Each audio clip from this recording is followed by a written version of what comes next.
Good morning everyone from India. నేను సుధాకర్ పరచూరి. ప్రస్తుతం ఇన్స్టాగ్రామ్లో లైవ్లో ఉన్నాను.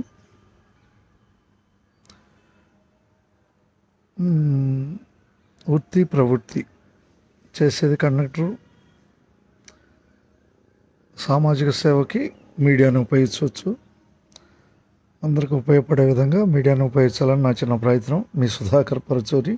ఎంత పవర్ఫుల్ అయింది, ప్రజల యొక్క అవసరాలు, మౌలిక సదుపాయాల మీద మనం వీడియోల ద్వారా ప్రభుత్వానికి చేరవేయచ్చు. మూల సమస్యలను మనం చూపించటం ద్వారా ప్రభుత్వంపై నిజమైన సమస్యలను తెలపడానికి ఈ మీడియాను ఉపయోగించవచ్చు. ఎవరైనా వృత్తి వేరు, ప్రవృత్తి వేరు. ఈ భారతదేశంలో 140 కోట్ల మంది ప్రజలు ఉన్నారు.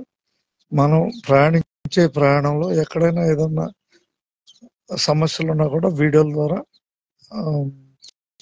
మీడియాలో చేరవేయచ్చు.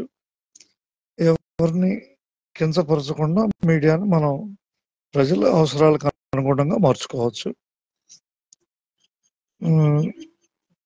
ఇప్పటి మారిన కాలానికి అనుగుణంగా మనం టెక్నాలజీని ఉపయోగించుకున్నాం. ప్రస్తుతం నేను తెనాలి డిపోలో కండక్టర్గా పనిచేస్తున్నాను.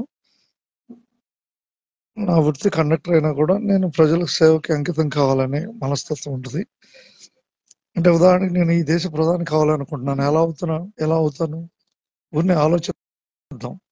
ప్రస్తుతం ఈ దేశ ప్రధాని కావాలంటే కనీసం ప్రజలకు పరిచయమైన వ్యక్తిగా ఉండాలి. అనుకుందాం ప్రధాని కావాలని, ప్రతి ఒక్కళ్ళు అనుకోవచ్చు. ఈ దేశ ప్రధాని కావాలని కోరుకోవటం తప్పు కాదు.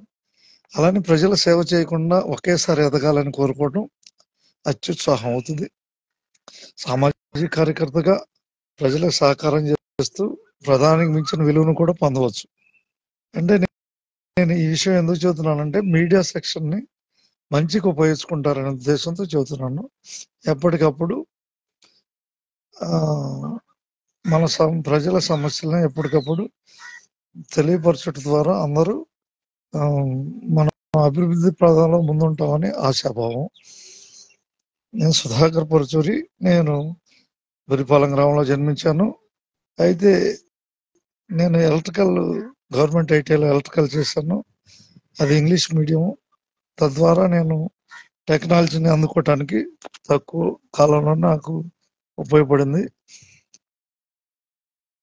ప్రజలకు సేవకి అంకితం కావాలని అందరూ కోరుకుంటున్నాను. మీ సుధాకర్ పరచూరి. మీడియా ద్వారా మంచి మనసుతో స్వీకరిస్తారని ఆశిస్తూ మీ సుధాకర్ పరచూరి. చిరు ప్రయత్నం విజయానికి మార్గం అవుతుంది. అందరికీ ధన్యవాదాలతో.